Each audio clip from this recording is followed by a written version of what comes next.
definitely something to keep an eye on as we move through this map. But starting it out, the pistol round is going to see SMB on the attack. Now, for these guys, I guess you can say, you know, they're coming onto their map, their comfort zone, both in agents and maps and so on. We want to see them get off to a good start here on the attack. Pick up this pistol, get the wind in their sails. And yeah, Chewy's cheering for that one. I would be worried for them if they didn't.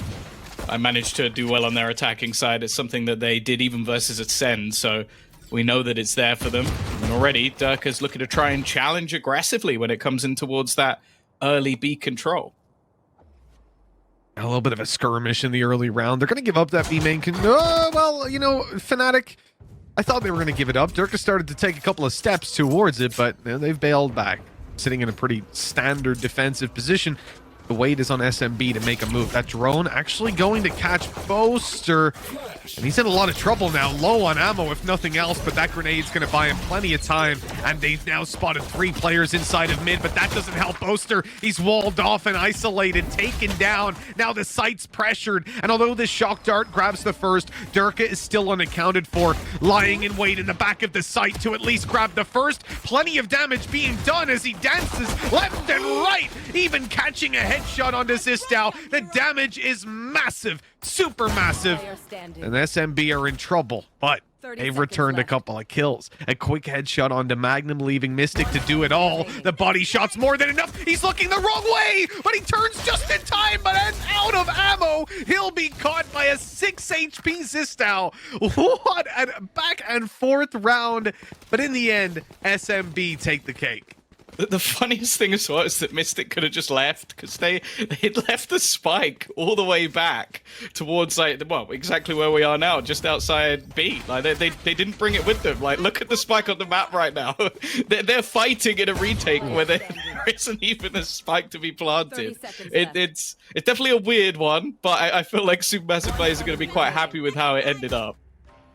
Big oversight by SMB though, yeah, to leave the spike behind. I think they're gonna be thanking their lucky stars to still get that win on the board. Of course, from FNATIC's perspective, how are they supposed to know? Yeah, who does that? The spike's there, you know. they make the right call and running in. Thankfully for SMB, there's a shorty for Mystic, and I'm almost glad that he got taken down trying that. Magnum meets the same fate as well. Yeah, a good opportunity, of course, for Supermassive Blaze to just build up some finances. Not really much invested at all. You got Brave AF just bringing in a sheriff. Other than that, as you said, it was the incredibly cheap shorties that, well, we're trying to get a cheap couple of kills playing around the edge of the smoke. For now, though, again, one of the things I've quite liked in the Anticos, even though they've definitely had their issues with them, is just the patience of Supermassive Blaze. They're not just blitzing into a site, like, not worrying about stacks. They're actually taking their time and making sure they clear everything properly. And while Boaster, oh, he might actually get one here. He's last player standing. Strike down A. Nasty. The one loss is fine though for SMB. They'll take it. It's just the fashion that they lose it in. It's always regrettable. It's just annoying as well, because they did everything right clearing the site, and they just didn't expect that 2 players would aggressively push up and the other one's just going to sit under balcony and almost just bait the living hell out of them. But in these sort of rounds, it really doesn't matter, and they've got their flank firmly covered, so I think the chances are they may not even face off against Brave AF in this sort of scenario and almost just look to allow him to die to the spike. No real value in risking any of their own weaponry for what will be a sheriff. Yeah, absolutely. Oh, obviously, not again. You know, you'd be happy to get any old points.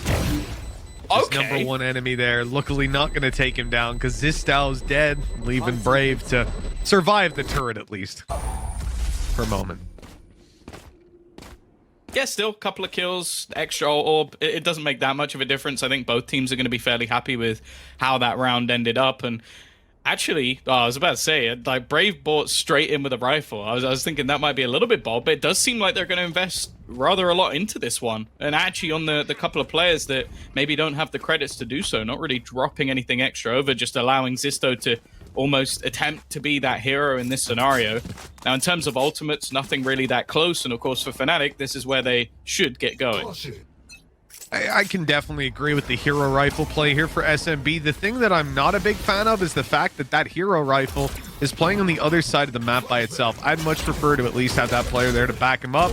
But